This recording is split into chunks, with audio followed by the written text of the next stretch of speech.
Hello दोस्तों, मेरा नाम मोहम्मद इजाज़ है और मैं तमिलनाडु का रहने वाला हूँ, तमिलनाडु के तिरुवनवेली का। और जब मैं 5 साल का था, 5 साल की उम्र में मेरे पिता का देहांत हो गया। वो इस दुनिया से चल बसे और पिता के जाने के बाद भी मैं लगातार बार बार मस्जिद जाता रहा, मैं कुरान को पढ़ता रहा। मुझे सिखाया गया कि कुरान को याद किया जाए। मैंने पूरी की पूरी कुरान को याद किया। बचपन से ही ये सभी चीज़ें मैं करता आ रहा था। जब मेरी उम्र 12 साल की हुई, 12 साल की उम्र में मैंने कुरान को लगभग 70 से 80 बार कंप्लीटली पढ़ लिया था। मैंने पूरा का पूरा कुरान को पढ़ लिया था, क्योंकि एक मुस्लिम परिवार में मेरा जन्म हुआ है तो ये सब चीज़ें सिखाई जाती थी। लेकिन सन 2004 में मेरे परिवार में एक समस्या हुई और उस समस्या के दौरान मेरे मन के अंदर से बात आई कि मुझे खुदा को देखना है, मैं खुदा को देखना चाहता हूँ। उसके बाद मैं इमाम भी बन गया। मैं मस्जिद में जाता, 5 बार दुआ करता और कुरान की पढ़ाई करता, लोगों को पढ़ाता, जमात में भी जाता, हदीस के बारे में बात करते थे।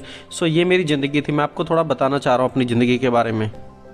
जब मैं स्कूल में पढ़ रहा था तो स्कूल में पढ़ाई के समय मैं अपने दोस्तों के साथ मिलकर ईसा मसीह का क्रिटिसाइज़ करता था, ट्रिनिटी की डॉक्ट्रिन का मैं क्रिटिसाइज़ करता था। मेरी मन के अंदर से कोई इच्छा नहीं थी, लेकिन मैं नहीं जानता था कि मैं क्यों, लेकिन मैं उन सब चीज़ों का मजाक बनाता था, मैं क्रिटिसाइज़ करता था। सन 2004 में मैंने डिसाइड किया कि मैं अल्लाह के और भी ज़्यादा नज़दीक जाऊँगा, क्योंकि मेरे परिवार में बहुत सी समस्याएँ थी और मैं बहुत ही ज़्यादा रोता था खुदा के सामने। तब मैं खुदा के नज़दीक जाना चाहता था। आपको पता है कि एक मुसलमान होने के नाते सभी लोग 5 बार दिन में दुआ करते हैं, लेकिन मैंने 5 की बजाय मैं दिन में 30 बार दुआ करता था। मुझे जहाँ कहीं भी मौका मिलता, चाहे स्कूल में या फिर लंच के ब्रेक के दौरान या फिर मस्जिद में, मुझे जहाँ कहीं भी मौका मिलता मैं वहाँ पर बैठकर अपने घुटने टेक कर नमाज अदा करता था। मैं खुदा से दुआ करता था कि खुदा मैं तेरे और करीब आना चाहता हूँ, मेरी मदद कर, मुझे सिखा, मुझे बढ़ा। क्योंकि मेरे परिवार में बहुत सी समस्याएं थी, जैसे मैंने आपको पहले भी बताया। तो मेरी इंटेंशन यही थी कि मैं अल्लाह के जितना नज़दीक हो सकता हूँ मैं बहुत ज़्यादा जा सकूँ अल्लाह के नज़दीक। उन दिनों मेरी आत्मिकता बिल्कुल कमज़ोर थी। मुझे ऐसा लगता था कि मेरे अंदर आत्मिकता है ही नहीं। मैं इतने टाइम दुआ कर रहा हूँ, बार बार नमाज़ पढ़ रहा हूँ, लेकिन फिर भी शायद मेरे जीवन में कुछ भी नहीं हो रहा। अंदर से बिल्कुल आत्मिक खालीपन मुझे लगता था। और फिर एक दिन मेरे मन के अंदर विचार आया कि तू जाकर सुसाइड कर ले, क्योंकि परिवार में समस्याएं थी, खुदा से दूरी महसूस हो रही थी। आज मुझे पता है कि सुसाइड करना अच्छी बात नहीं है, लेकिन 2 जनवरी 2005 की बात मैं आपको बता रहा हूं कि मैंने डिसीजन लिया और मैं सुबह जल्दी उठकर अपने शहर से बाहर निकल गया सुसाइड करने के लिए। मैंने अपनी साइकिल उठाई और मैं साइकिल उठाकर वहाँ से निकल पड़ा। मैं वहाँ से दूर गया और वहाँ पर जाकर एक पेड़ के नीचे बैठ गया। पेड़ के नीचे बैठकर मैं लगातार रोता रहा। मैं अपने परिवार को याद कर रहा था, मैं खुदा से दुआ कर रहा था, खुदा मुझे हिम्मत दे अपनी ज़िंदगी लेने की। मैं अपने दोस्तों को याद कर रहा था, अपने जीवन के हर एक हसीन पल को मैं याद कर रहा था और मैं रो रहा था, क्योंकि मुझे पता था अब कुछ ही देर में मेरी ज़िंदगी ख़त्म होने वाली है, मैं सुसाइड करने वाला हूँ। और जब मैं पेड़ के नीचे बैठा था तब एक बड़ी अद्भुत बात वहाँ पर हुई। पेड़ के नीचे मुझे एक आयत दिखाई दी जिसमें लिखा था, योर सोरो विल टर्न इनटू जॉय, तुम्हारा दुख आनंद में बदल जाएगा। मैंने इसे देखा, लेकिन इतनी गहराई से मैं इस चीज़ को नहीं समझ पाया। उसके बाद भी मैं रोता रहा, रोता रहा। कुछ समय बाद ये आयत मुझसे बात करने लगी। जैसे मैं अभी आपसे बात कर रहा हूँ, बिल्कुल उसी तरीके से ऐसे ही आयत मुझसे बात करने लगी और वहाँ से आवाज़ आ रही थी कि बेटा उठो और अपने घर चले जाओ, सब कुछ ठीक हो जाएगा। बेटा उठो और घर जाओ, सब कुछ ठीक हो जाएगा। मुझे सबसे पहले तो यकीन नहीं हो रहा था, लेकिन कैसे भी मेरे दिल में इस बात को लेकर यकीन आया। मैं उठा, मैं उठकर अपने घर गया। अपने घर जाने के बाद मैंने अपने घर के हर एक सदस्य को, अपनी माँ को, अपने दादा को, अपने हर एक व्यक्ति को मैंने बताया कि आज मैं सुसाइड करने गया था। जब मेरी माँ ने ऐसा सुना, मेरी माँ रोने लगी। लोग बड़े परेशान थे, मेरी बहन भी बहुत परेशान थी। और मैं गया और मैंने अपनी नमाज अदा की। और क्योंकि पूरा दिन मैं रो रहा था, परेशान था, तो उस दिन मैं जल्दी जाकर सो गया अपनी नमाज अदा करने के बाद। सोने के कुछ समय बाद मैं गहरी नींद में था, लेकिन मुझे नहीं पता ये दर्शन था या एग्जैक्टली मेरे साथ हुआ, लेकिन ऐसा मेरे साथ हुआ। जब मैंने अपनी आंखें बंद की तो कुछ समय बाद मुझे एक बड़ी अद्भुत रोशनी दिखाई दी और वो रोशनी इतनी अलौकिक थी कि मैंने पहले कभी ऐसी रोशनी नहीं देखी। और जब मैंने उस रोशनी को देखा तो मेरे अंदर से आवाज़ आने लगी कि ये खुदावंद खुदा यीशु मसीह है, ये खुदावंद खुदा यीशु मसीह हैं। और मैंने यीशु मसीह की महिमा को वहाँ पर देखा। उसके बाद जब मैंने यीशु मसीह को देखा, मैंने उनका चेहरा तो नहीं देखा, लेकिन वो रोशनी बड़ी अलौकिक थी और वो आवाज़ आ रही थी कि ये खुदावंद खुदा यीशु मसीह हैं। उसके बाद अपने आप मैं अपने गुनाहों को मानने लगा, अपने गुनाहों का अंगीकार करने लगा। एज ए मुस्लिम मुझे नहीं पता था और ना ही हम गुनाहों का अंगीकार करते थे। हमें तो जो बताया जाता था मस्जिद में हम सिर्फ वही करते थे। लेकिन अब मेरे सारे के सारे गुनाह जो मैंने आज से 5 साल पहले भी किए हैं, वो सारे पाप, वो सारे गुनाह मुझे याद आ रहे हैं, मेरी आंखों के सामने आ रहे हैं और मैं अपने सारे पापों की माफ़ी मांग रहा हूँ। क्योंकि मैं खुदा यीशु मसीह के सामने खड़े होने के बिल्कुल भी लायक नहीं था। मैं उनके सामने कुछ बोलने के लायक भी नहीं था। मुझे सिर्फ और सिर्फ अपने पाप याद आ रहे थे। मैंने अपने सारे गुनाहों को याद किया उनके सामने। मैं अगले दिन सुबह उठ के स्कूल चला गया, अपनी दुआ की और दुआ करने के बाद स्कूल में जाकर मैं वहाँ पर बैठकर सोचने लगा कि आखिरकार मेरी ज़िंदगी में क्या हो रहा है। कल मैं सुसाइड करने वाला था, पेड़ के नीचे बैठा था, फिर मुझे एक आयत दिखाई दी। आयत देखने के बाद मैं घर गया, रात को मुझे एक दर्शन आया। ये आखिरकार मेरी ज़िंदगी में हो क्या रहा है, क्या मेरी ज़िंदगी की डायरेक्शन अब चल रही है, मैं कहाँ बढ़ रहा हूँ आखिरकार। ये जो दर्शन था, इस दर्शन ने मुझे क्या बताया, मुझे स्वीकार करना चाहिए, नहीं करना चाहिए। लेकिन मेरे दिल के अंदर बहुत सारी बदलावट थी। मैं अपने जीवन में बहुत सारी शांति को महसूस कर पा रहा था उस दर्शन के बाद।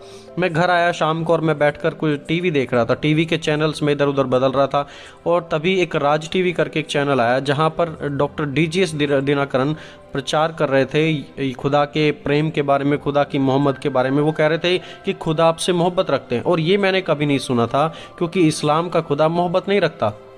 हाँ, मैं बहुत सारी जमात में गया था, बहुत सारी दुआ की थी, बहुत सारे इस्लामिक टीचर से सुना था, लेकिन ये जो यहाँ पर प्रचार किया जा रहा था ये उन सब चीज़ों से बिल्कुल अलग थी कि खुदा तुमसे बहुत ज़्यादा मोहब्बत करता है, यहाँ तक कि अपने इकलौते फर्जंद का उन्होंने खून भी बहा दिया।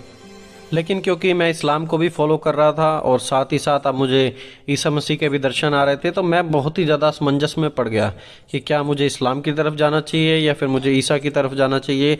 बहुत ही ज़्यादा कन्फ्यूजन की बात मुझे लग रही थी और टीवी में ये प्रचार सुनने के बाद तो मेरे मन के अंदर और भी ज़्यादा सवाल उठने लग गए थे और मुझे वो डॉट्स, वो चीज़ें समझ आने लग गई थी कि मैं मरने वाला था, कोई मुझे बचाता है, पेड़ के नीचे बैठ के बात करता है, रात को दर्शन देता है।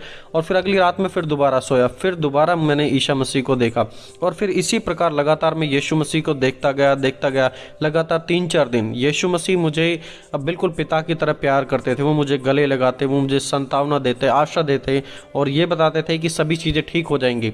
पृथ्वी पर तुम्हारा पिता चला गया है लेकिन मैं तुम्हारा पिता हूँ, मैं तुम्हें मोहब्बत रखता हूँ, मैं तुमसे, तुम मेरे बेटे हो, मैं तुम्हें कभी नहीं छोड़ूंगा, मैं तुम्हें कभी भी ना त्यागूंगा। और मैं अगले दिन फिर दोबारा उठता, मैं मस्जिद में जाता, तो मेरे जीवन में बहुत ही ज़्यादा कन्फ्यूजन होने लगी इन सब चीज़ों को लेकर।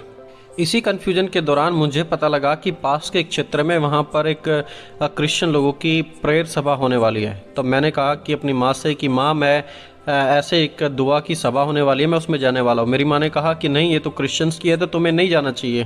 तो मेरी माँ ने मना कर दिया, लेकिन मैंने बार बार जिद की तो मेरी माँ ने कहा कि ठीक है, तुम अकेले नहीं जाओगे, मैं भी तुम्हारे साथ चलूँगी। हमने दोनों ने डिसाइड किया कि हम जाएंगे और वहाँ पर जाकर देखेंगे आखिरकार क्या हो रहा है। वहाँ पर जो भीड़ थी, उस भीड़ में तकरीबन 2000 लोग थे और हम 2000 लोगों के पीछे की तरफ जाकर बैठ गए। हम बिल्कुल लास्ट में बैठे थे, प्रार्थना सभा ख़त्म होने वाली थी और तब जब हम वहाँ पर जाके बैठे तो जो प्रचारक था वो भविष्यवाणी करने लगा। वो कहने लगे कि भीड़ में पीछे की तरफ एक मुस्लिम लड़का और एक महिला बैठी है और उनके लिए परमेश्वर की एक भविष्यवाणी है। परमेश्वर कहता है कि मैं उन्हें पेड़ के समान तोड़कर उठा के यहाँ से एक दूसरे स्थान पर लगाऊंगा और वो पेड़ बहुत ही ज़्यादा फलवंत होगा। मैं शौक हो गया, मैं बहुत ही ज़्यादा अचंभित था। मैंने कहा ऐसा कैसे हो सकता है, इन्हें कैसे पता लगा? मैंने ऐसी भविष्यवाणी पहले कभी नहीं सुनी थी। मैं मस्जिदों में गया, मैंने जमात अटेंड की, मैंने ऐसी भविष्यवाणी कभी नहीं सुनी थी, लेकिन ये मेरे लिए बड़ा अद्भुत था। और उन्होंने ये भी बताया कि पीछे बैठे हैं और उन्होंने पूरी भविष्यवाणी की और मैं इन चीज़ों से रिलेट कर पा रहा था क्योंकि ये चीज़ें मेरे जीवन में चल रही थी। और उस समय मुझे समझ में आ गया कि यीशु मसीह इस पासवान के द्वारा बातचीत कर रहे हैं मेरे जीवन के बारे में। ये मेरे लिए हैरानी की बात थी, लेकिन मुझे सच्चाई को मानना पड़ा। मैं इस बात को लेकर श्योर हो गया कि यीशु मसीह सच्चा है। वो मुझे दर्शन में भी प्रकट हुए, मुझे सुसाइड से भी बचाया और अब सुसाइड के बाद मुझसे डायरेक्टली प्रचारक के द्वारा भी बात कर रहे हैं। वो जिंदे हैं। अब मैं उनके बारे में सीखूंगा, अब मैं उनके बारे में जानूंगा और यीशु मसीह में और भी ज़्यादा बढ़ूंगा। खुदा ने मुझे एक बाइबल को भी दिखाया, मैंने बाइबल को ढूंढा और मैंने निर्णय लिया कि मैं बाइबल को पढ़ूंगा और यीशु मसीह को और भी ज़्यादा जानूंगा। और 2 हफ्ते के बाद मैंने यीशु को अपने जीवन में स्वीकार किया। मेरे जीवन में बहुत सी बदलावट थी। मैं परिवार के प्रति बड़ा जिम्मेदारी लेने लगा। मेरे परिवार के लोगों के साथ मेरा प्यार का रिश्ता बहुत ही अच्छा मजबूत हो गया। पहले लोग मुझे जानते थे कि ये मैं परिवार में बातें नहीं मानता था, मेरे जीवन में अलग अलग प्रकार की समस्याएं थी, लेकिन अब मेरे परिवार के लोग भी मेरे जीवन में बदलावट को देखने लगे। मेरे जीवन को देखकर मेरी मम्मी, मेरी दादी जो कि 89 ईयर्स ओल्ड थी, उन्होंने बपतिस्मा लिया। उसके बाद मेरे दादाजी भी विश्वास में आए और मेरी बहन, मेरे पूरा का पूरा परिवार धीरे धीरे करके यीशु मसीह के विश्वास में आ गया। उसके बाद हमारे परिवार में बड़ी खुशी थी। मैंने एक मुस्लिम माइनॉरिटी कॉलेज में as a software engineer admission ले लिया और वहाँ पर मैं सॉफ्टवेयर इंजीनियरिंग को सीखने लगा। अब कॉलेज में जाने के बाद मेरे अंदर इंटरेस्ट तो बहुत था बाइबल पढ़ने का, मैं बाइबल को पढ़ता भी, लेकिन बाइबल की बातें मुझे समझ नहीं आती। मुझे यीशु मसीह के बारे में बस इतना पता था कि उनके पिता यूसुफ हैं और माँ मरियम हैं, उससे ज़्यादा उनकी आत्मिक सच्चाई मुझे नहीं पता था। मैं उन चीज़ों को लेकर काफ़ी परेशान था। मैंने और मेरी माँ ने एक चर्च में जाना भी शुरू किया, लेकिन चर्च में जाने के बाद भी मेरी माँ को तो चीज़ें आसानी से समझ आ रही थी, लेकिन मेरे लिए ये चीज़ें समझना बाइबल की बड़ी मुश्किल थी। मैं खुदा से दुआ करता, खुदा मेरी मदद कर, ताकि मैं इन आत्मिक बातों को, आपके कलाम की बातों को, जो गहराई की बातें छुपी हुई हैं आपके कलाम में, मैं उनको समझ पाऊँ। मैं चाहता था कि मैं जाकर दूसरों को भी बताऊं, लेकिन अगर मैं दूसरों को जाकर बताऊंगा कि ईसा मेरे सामने प्रकट हुए, मैंने उन्होंने देखा, तो लोग मेरी बात पर विश्वास नहीं करेंगे। मुझे और भी कुछ जानने की ज़रूरत थी। मैं और भी ज़्यादा बाइबल के बारे में, यीशु के बारे में सीखना चाहता था। कुछ दिनों बाद रात को जब मैं सोया, रात के लगभग 12-15 हो रहे थे, मैं प्रार्थना करने के बाद मैं सो गया और उसके बाद मुझे फिर दोबारा मेरा जो कमरा है, मेरा कमरा पूरा रोशनी से भर गया। मेरी आंखें खुली, मैंने अपनी कुर्सी को उठाया, आगे किया, अपनी मेज़ को उठाया, आगे किया उसे। उसके बाद मैंने देखा कि यीशु मसीह वहाँ पर आते हैं, बैठते हैं और उन्होंने मेरी बाइबल को खुलवाया और उन्होंने मुझे मत्ती, मरकुस, लूका, यूहन्ना और रोमियो की किताब को उन्होंने पढ़ाया। और वो जब बातचीत कर रहे थे, बता रहे थे, बिल्कुल वो वर्स बाय वर्स मुझे पढ़ा रहे थे, मुझे सिखा रहे थे। और ये चीज़ जो मैं आपको बता रहा हूँ दोस्तों, ये घटना रात को 12:15 पे शुरू हुई थी और ये सुबह तक, यानी कि सुबह के लगभग 8:50 तक, यानी कि 9 बजे तक वो मेरे कमरे में थे और मुझे बाइबल को पढ़ाते रहे। और ये मेरे लिए बड़े अद्भुत थी। मुझे लगा कि आसमान का खुदा ज़मीन पर आकर मुझ जैसे व्यक्ति को क्यों बात करेगा, क्यों मुझसे इतनी ज़्यादा मोहब्बत करेगा। मैं तो इतना कोई ख़ास नहीं हूँ, मैं तो पापी हूँ। मैंने अपनी सॉफ्टवेयर इंजीनियरिंग की पढ़ाई को कंटिन्यू रखा और जब लोगों को मेरे ईमान के बारे में पता लगने लगा तो लोगों ने मुझे सताना शुरू किया। लोग मुझे परेशान करते थे, मेरे ऊपर बहुत सारे दोष भी लगाते थे। ऐसी मेरी ज़िंदगी कुछ समय के लिए चलती रही। कुछ समय बाद मैं एक बस में यात्रा कर रहा था और उसी बस में मेरे एक प्रोफेसर भी थे। उन्होंने मुझे बुलाया बस में ही और वो कहने लगे कि मैंने सुना है कि आजकल तुम मस्जिद में नहीं आ रहे हो, लेकिन चर्चों में जा रहे हो। क्या बात हुई है? क्या तुम्हें कोई क्रिश्चियन लड़की पसंद आ गई है और तुम उसके चक्कर में जाकर अब चर्च में अटेंड करने लगे हो? मैंने कहा नहीं नहीं, ऐसी कोई बात नहीं है। और मैंने कहा कि नहीं, मैं तो मस्जिद में आया था, आपने मुझे शायद देखा नहीं होगा, मैं पीछे की तरफ बैठा था। तो मैंने ऐसे झूठ बोलकर उन्हें कन्विंस कर लिया। जब मैंने झूठ बोला तो कुछ समय बाद पाक रूह मुझसे बात करने लगा और खुदा ने मुझे याद दिलाया कि देख, एक दिन तू मरने वाला था, तू पेड़ के नीचे बैठा था, सुसाइड करने वाला था, तेरी ज़िंदगी में कोई आशा नहीं थी, मैंने तुझे बचाया, मैंने तुझे उठाया, आज तू बढ़िया पढ़ाई कर रहा है, तेरे जीवन में शांति है, तेरे परिवार में बहुत से बदलाव हैं। और ये सभी चीज़ें मेरे मन में आने लगी। लेकिन क्या तू मेरी गवाही दूसरों के सामने नहीं दे सकता? और मैंने दुआ की और मैं खुदा की पाक रूह से भर गया। और जब दोबारा मैं अपने प्रोफेसर से मिला तो मैंने अपने प्रोफेसर को बताया, मैंने कहा कि सर, अब मैं एक मुसलमान नहीं हूँ, मैं एक मसीह हूँ। ये सुनकर वो हैरान हो गए। उन्होंने कहा कि आज क्लास में जाने से पहले मेरे कैबिन में आना। वहाँ पर और भी मुस्लिम प्रोफेसर्स थे। उन्होंने मुझसे पूछा और मैं अपने हाथ में बाइबल लेकर गया था। मैंने उन्हें बताया, मैंने पूरी घटना को बताया। उसके बाद उन्होंने कंक्लूजन निकाला कि या तो तुम इस कॉलेज को छोड़ दो, या फिर दूसरा ऑप्शन ये था कि अपने विश्वास के बारे में, अपने नए ईमान के बारे में और जो तुमने अपने सपने में देखा है वो सब चीज़ें किसी दूसरे को नहीं बताना। तो मैं क्योंकि कॉलेज में पढ़ना चाहता था तो मैंने कहा कि ठीक है, मैं किसी को नहीं बताऊंगा कि मैं एक क्रिश्चियन हूँ, मैं अपनी आइडेंटिटी एज ए मुस्लिम ही बाहर लोगों के सामने रखूँगा। उन्होंने कहा कि ठीक है, तुम अपनी पढ़ाई करो और फिर यहाँ से छोड़ देना। अगर तुम ऐसा करते हो तो तुम्हें ये कॉलेज छोड़ना पड़ेगा और दूसरे कॉलेज में एडमिशन लेना होगा। लेकिन मैं बाहर जाकर अपनी क्लास के हर व्यक्ति को बताने लगा। हर एक व्यक्ति को मैंने बताया कि मैं एक मसीह हूँ, मैं यीशु मसीह पर विश्वास करता हूँ, क्योंकि पवित्र आत्मा ने ये बात मेरे मन में डाली थी कि जो तुम्हारा विश्वास है, अपने विश्वास के बारे में बताओ। लोग मुझे मस्जिद में बुलाने लगे, वो मुझे धमकाने लगे कि आखिरकार तुम विश्वास से क्यों भटक गए। वो मुझे कुरान की बातें बताते थे, सिखाने लगे, क्योंकि इन लोगों ने मुझे पहले देखा था। सालों पहले मैं वहाँ पर खड़ा होता था, मैं कुरान का प्रचार करता था, कुरान के बारे में दूसरों को बताता था। लेकिन अब वो देख रहे हैं कि ये विश्वास से भटक गया है। तो मुस्लिम इमाम्स को तो ऐसा लग रहा था कि ये भटका हुआ एक व्यक्ति है और हमें इसे वापस लेकर आना है। लेकिन मुझे तो पता था कि मैंने सच्चे खुदा को अब जान लिया है। अब मैं अपने मुसलमान भाइयों के साथ बैठने लगा, उनके साथ आर्ग्यू करने लगा, उन्हें बाइबल और कुरान साइड बाय साइड रखकर उन्हें समझाने की कोशिश करता था। और फिर उसके बाद मुझे एक पब्लिक मीटिंग के लिए बुलाया गया। उससे पहले मुझे लोग पर्सनली जानते थे, पब्लिक लेवल पर कोई नहीं जानता था कि मैंने इस्लाम को छोड़कर मैं एक मसीह बन गया हूँ। सन 2010 में अगस्त के महीने में मुझे एक पब्लिक प्रोग्राम के लिए बुलाया गया। अब मुझे बहुत डर लग रहा था, क्योंकि मैं सोचता था कि मेरे जो मुस्लिम कम्युनिटी के लोग हैं वो मेरे साथ क्या करेंगे अगर सबको पता लग गया। और अगर मैं चर्च में भी जाता तो क्रिश्चियंस भी मुझ पर डाउट करते। वो सोचते थे कि ये एक मुसलमान है और शायद हमारे चर्च में जासूसी करने के लिए आया है, शायद कुछ चीज़ें यहाँ पर आकर देख रहा है, जानकारी लेने के लिए यहाँ पर आया है। तो वो बड़ा परेशान करते थे ऐसे भी। अब सन 2010 में जब मुझे बुलाया गया तो ये एक यूथ मीटिंग थी जहाँ पर लगभग 400-500 जवान होने वाले थे, और उन्होंने कहा कि आपको आकर अपनी गवाही बतानी है। मैं एक सप्ताह पहले से प्रार्थना करने लगा, क्योंकि मुझे पता नहीं था कि प्रभु मैं क्या बताऊं, मुझे कोई आइडिया नहीं था। उस समय मुझे एक दर्शन दिखाई दिया, एक योद्धा था जो घोड़े पर बैठकर हाथ में तलवार लिए हुए आ रहा था। मैंने उस तस्वीर को लिख लिया, उसके बीच में मैंने अपनी कुछ टेस्टमनी ऐड कर दी। मैं तैयारी कर रहा था कि मुझे वहाँ पर जाकर क्या शेयर करना है। और जब मैं वहाँ पर गया तो मैंने देखा एक बड़ी भीड़ वहाँ पे थी, 400-500 लोग बैठे हैं वहाँ पर। और मैं बहुत ही ज़्यादा नर्वस था, क्योंकि उससे पहले इतनी बड़ी पब्लिक स्पीकिंग में इतने सारे लोगों के सामने मैंने कभी अपनी गवाही नहीं दी थी। जब मेरा गवाही शेयर करने का समय आया तो मैंने वहाँ पर एक चीज़ पर गौर किया, जो उन्होंने बैनर के ऊपर एक तस्वीर लगाई हुई थी, और तस्वीर में ये वही तस्वीर थी योद्धा की जो यीशु मसीह ने मुझे दर्शन में दिखाई थी, और यही एग्जैक्टली वही तस्वीर बैनर पर लगी हुई थी। और इसे देखकर मुझे शांति मिली, और परमेश्वर ने मुझे कहा कि चिंता मत कर, डर मत, मैं तेरे साथ हूँ। जो तूने देखा है वो इन लोगों को बता, इन्हें भी हिम्मत दे। जब मेरा गवाही देने का समय आया तो मैंने लोगों को उस तस्वीर के बारे में बताया। मैंने कहा कि देखो, यही तस्वीर जो यहाँ पर आज बैनर में लगी है, ये तस्वीर मुझे एक सप्ताह पहले यीशु मसीह ने प्रार्थना में एक दर्शन के द्वारा दिखा दी थी। और उसके बाद मैंने पूरी की पूरी सच्चाई, मेरे जीवन में कब क्या चीज़ कहाँ से कैसे हुई थी, मैंने सब चीज़ें बताई। उसके बाद ये एक अच्छा एक्सपीरियंस था। उसके बाद मैं अपना काम करने के लिए सिंगापुर चला गया।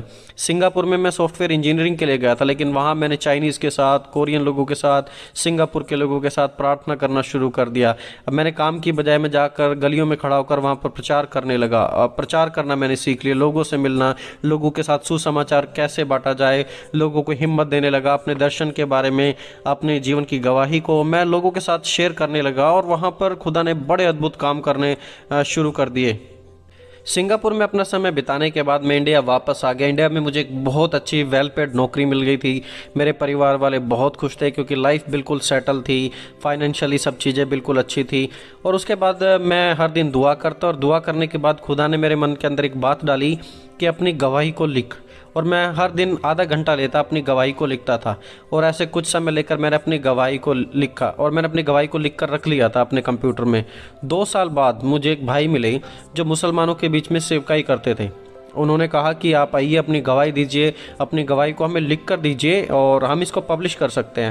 ये तो मैंने लिख के रख रखी थी, और मैंने उनको बड़ी खुशी खुशी अपनी गवाही दे दी। उन्होंने उसे प्रिंट किया, और हमने इसे बहुत से मुसलमानों के घर में बांटा, क्योंकि हम चाहते थे कि जितने भी बाकी मुसलमान हैं वो भी खुदा की सच्चाई को जाने, खुदा की मोहब्बत को जाने। और उसके बाद मेरी शादी हुई, खुदा ने हमें आशीषित किया एक बड़ी प्यारी बेटी से, और हमारे जीवन में सभी चीज़ें अच्छे से होने लगी। और खुदा की जो गवाही थी, खुदा की गवाही को हम लगातार लोगों के बीच में फैलाते चले गए, खुदा के कलाम को लोगों के बीच में बढ़ा